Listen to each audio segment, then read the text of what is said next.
as it relates to understanding the God-given dream that you've been given. But remember, my teaching for the next few weeks is on the journey of a dreamer. And today, for a subtopic, I'm going to teach on pit stops.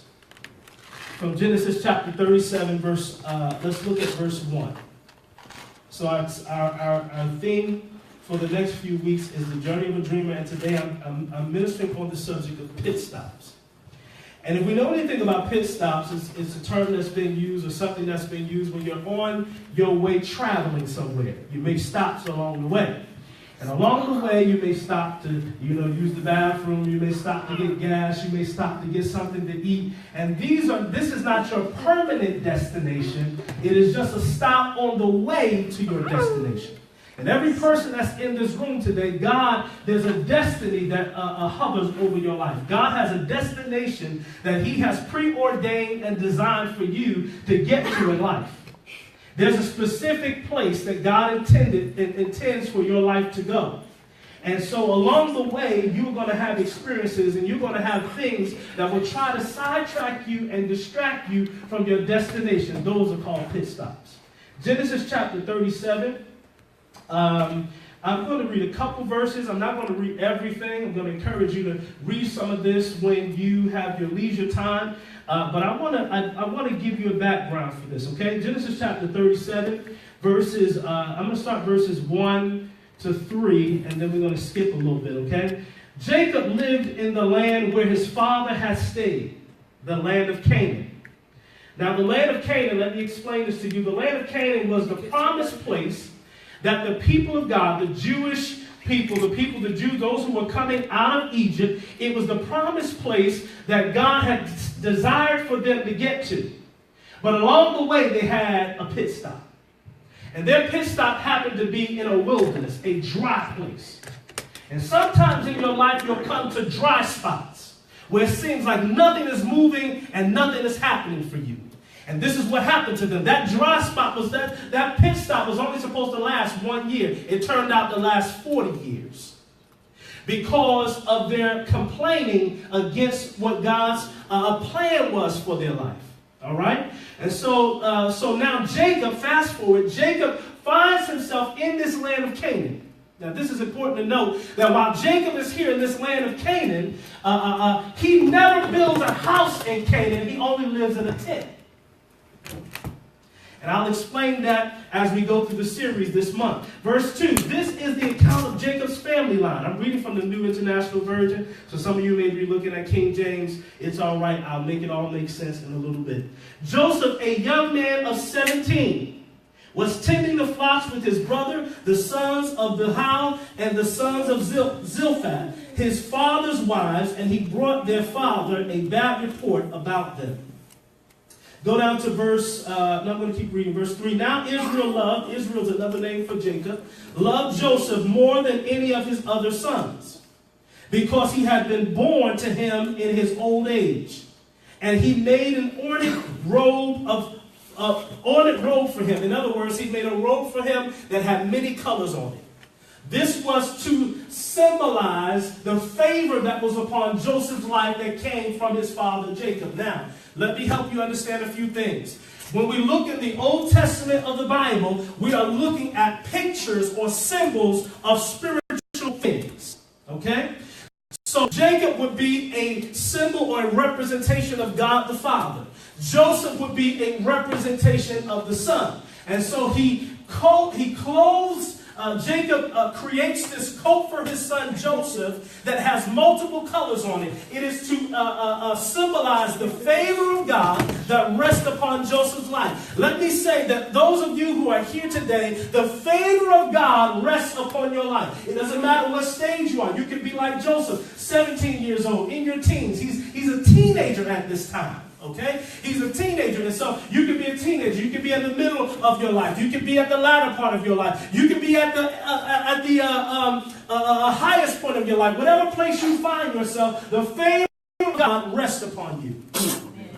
And the favor of God, how do we know the favor of God rests upon us? Just the mere fact that we're alive today lets us know that that's a sign that God's favor is on our life. Many people did not wake up today, but you woke up today.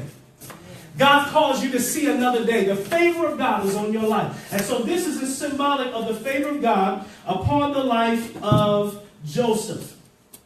Let's look at I'm still reading verse 3. Verse 4, rather. When his brothers saw that their father loved him more than any of them, they hated him and could not speak a kind word to him.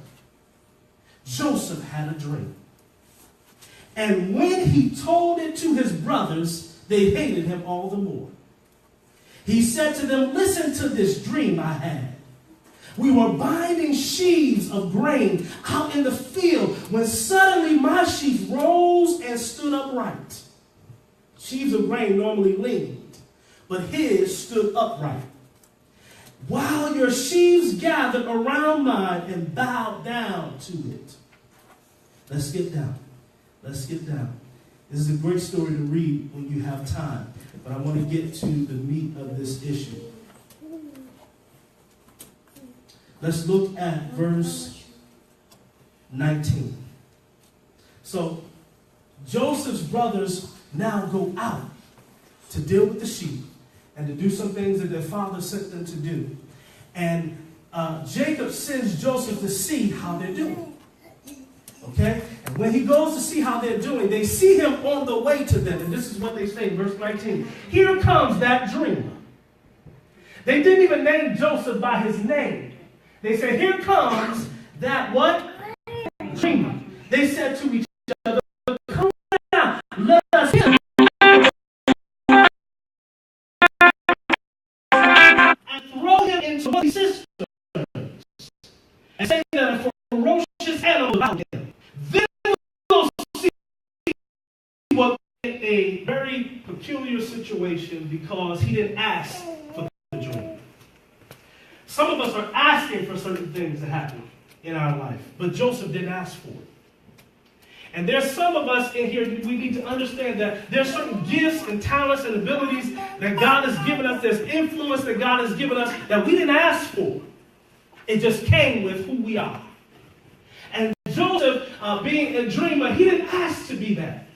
He didn't ask for this dream. It was just given to him. And because it was given to him, when he began to reveal what it was that God had given to him, it caused those who were envious of him to expose themselves. Whenever God has given you something, one of the signs that God has given it to you is when you start to see opposition. Opposition is one of the key markers of understanding that what you have, either your gift, your talent, or ability, has been given to you by God. And so here is Joseph in this particular situation, and he did not ask to be here. The dreamer's faith will be tested so that their capacity to carry the dream is expanded. When God gives you a dream, he will take you through a series of difficult situations in order to expand your capacity to carry the dream. If there's a burning in your heart to be able to go to a world stage and to be able to sing, that's something that God may have put there. That's something that God has downloaded to you. And what begins to happen is, what you'll understand is if you look at the story and the lives of many people who have become successful, whether in the music business, whether in business, whether in education or law, whatever it is, anybody you have seen that is successful in life, they are not successful without going through hardship. There will always be difficulty and opposition that will face you. It is one of the clear-cut signs that what you're doing is called to cause change to happen in the world. And so every dreamer's faith will be tested so that their capacity is expanded for them to be able to carry out the dream. And every experience in your life is a part of the path that you must walk in order for God to prepare you for the fulfillment of that dream. If you're not willing to walk the path necessary for what it's going to take to fulfill the dream that God has placed in your heart, then you may not be called to carry out that dream. It may just be something that you're fascinated with or something you just like to do or a hobby, but it's not a dream from God. Because what happens is you'll go through the experience just like Joseph. So here is Joseph. He is on his way to check on his brothers. He is on his way to see about them, to see what's going on with them, to see to give a good report, or to give a report back to his father concerning them. And so when he gets there, they say, here comes this dreamer, and they devise a plan to take Joseph and throw him into, in this version of the Bible, it says cisterns. But in the original writing, it says a pit. In other words, they were throwing him into something that looked like a well. Okay? And they were throwing him into a situation from which they believed he would not be able to get out of. They first said, we're going to kill him. And then they decided, no, we're not going to kill him. We're just going to throw him into this pit. And we're going to take an animal and slay it and take the blood of that animal and put it on his coat and take it back to our father and say that our brother Joseph died. They had come up with this particular plan because they thought by killing Joseph, they would kill his dream. And there are some situations you may have faced in life like I faced a situation as a young man where I went through sexual molestation and all those kinds of things and went through traumatic experiences. All those things were designed to kill what they thought was the dream, if they could kill the dream. And there's some circumstances you may have faced in your life or some situations you may have gone through that were designed to take you out. They thought that they were going to destroy you, and in destroying you, they would kill your dream. But God had it not to be so. And so here is Joseph. He has gone through this difficult situation. He is thrown into a pit. And let me just say to you, this was Joseph's first pit stop on the way to his purpose, on the way to his destiny. And there will be pit stops on your way to your destiny. You cannot let every situation that is designed to deter you or distract you or push you back, you cannot let those situations be what stops you from making forward. Look at what the word pit, I have this here. I hope that this helps you. The pit was Joseph. Joseph thrown into the pit, and it was designed to do three things. Number one, it was designed to prepare Joseph. Every pit in your life is designed to prepare. And the preparation that Joseph had to endure was going to be even more harsh than the pit. This was just one stop on the way. This was not the fulfillment. It was just the beginning. And so what is the pit? The pit was Joseph's university to teach him how to handle rejection and opposition. The pit was Joseph's classroom to teach him how to handle difficulty, because as you find yourself walking in levels of success in life, as you find yourself beginning to see the fulfillment of the dream that God has entrusted to you, you're going to have some classrooms you're going to have to stop by. And those classrooms are designed to prepare you to handle the level of success that God is going to entrust to you. What else was the pit designed to do? The pit was designed to make Joseph aware of his identity.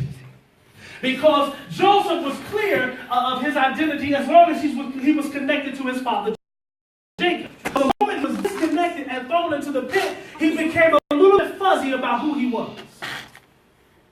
And many times what happens is when we get disconnected from what is familiar to us, we become confused about what our identity is. And so here is Joseph in a pit situation. It was designed to prepare him. It was to put him right in class, to prepare him for where God was taking him. The second thing it was to do was to bring identity to him. It was to bring clarity about who he was.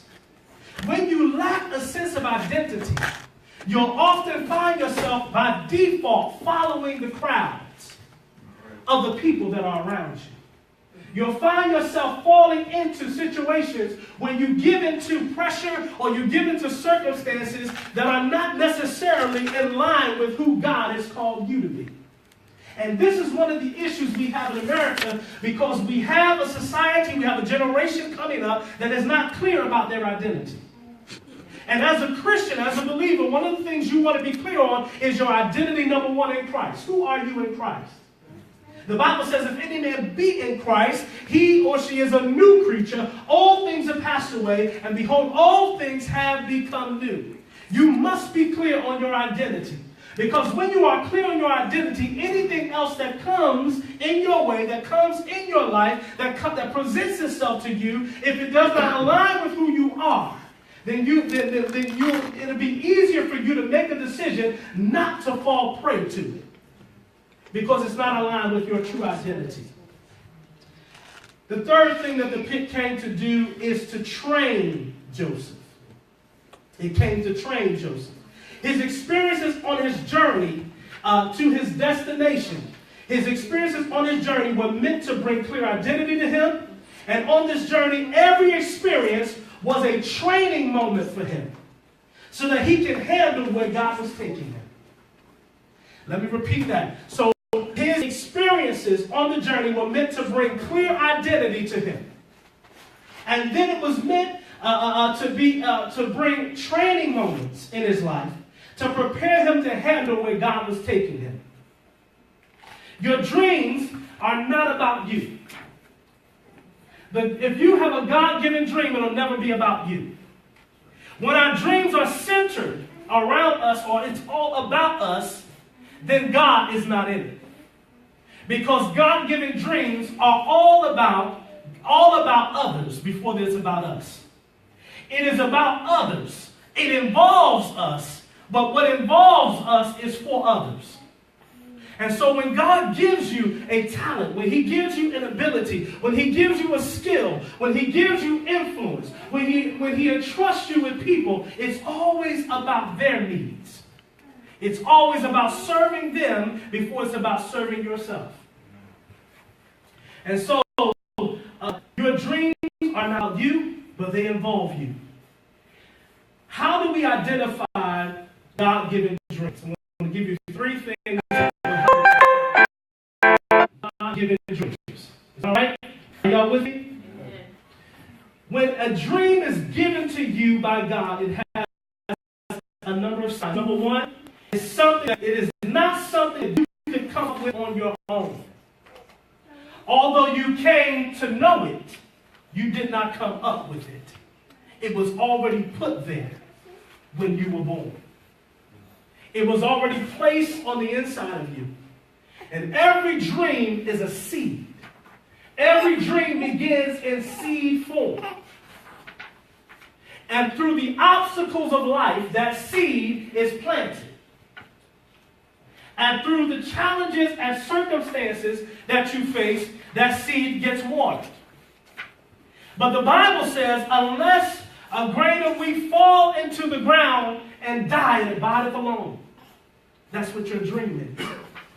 It seems like it's not going to happen. That's when it's buried. That's at the point that it is buried. But when you go through opposition, and when you go through hardship, that is when that seed is opened and is allowed to spring forth out of the ground. So it is not something you can come up with, although it's something you came to know. It will require, this is the second thing about a God-given dream, it will require that you serve the world. It will require that you serve the world, that you serve others outside of yourself. And there will not be an immediate benefit to you, but it will serve others. And the third thing about a God-given dream is it will impact and improve the lives of others. So the question I have for you this afternoon is, do you have a dream? Come to the place of realizing what it is that God intended for you to do when he created you. Sometimes we don't realize or come to the reality of it until we hit a hard time in life. Until we hit a difficult point in life. But what I want to say to you today is that this is your moment to begin to walk and realize who it is that God has made you and what it is that he has created you to do. Because the world is waiting for you. The world is waiting for you to begin to walk in who God called and created you to be. The world is waiting for you. The question is, are you ready to begin to walk in what God has entrusted you with? The question is, are you ready to walk in it? And sometimes the journey to begin is the hardest part. And once we start, we'll face obstacles, we'll face challenges. But the Bible says that greater is he that is in us. Who is the he that's in us? Jesus Christ. Greater is he that is in us than he that is in the world. A dream that is disconnected from God is a dream that will be aborted. A dream that is disconnected from God is a dream that will be aborted. Because it is God that has placed the dream in your heart, like a baby is placed in the womb of a mother. I have 4 children, so I understand how this goes.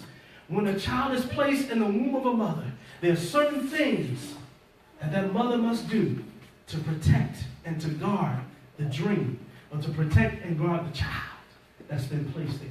Your dream is like the seed in your spiritual womb, and you're charged to guard it.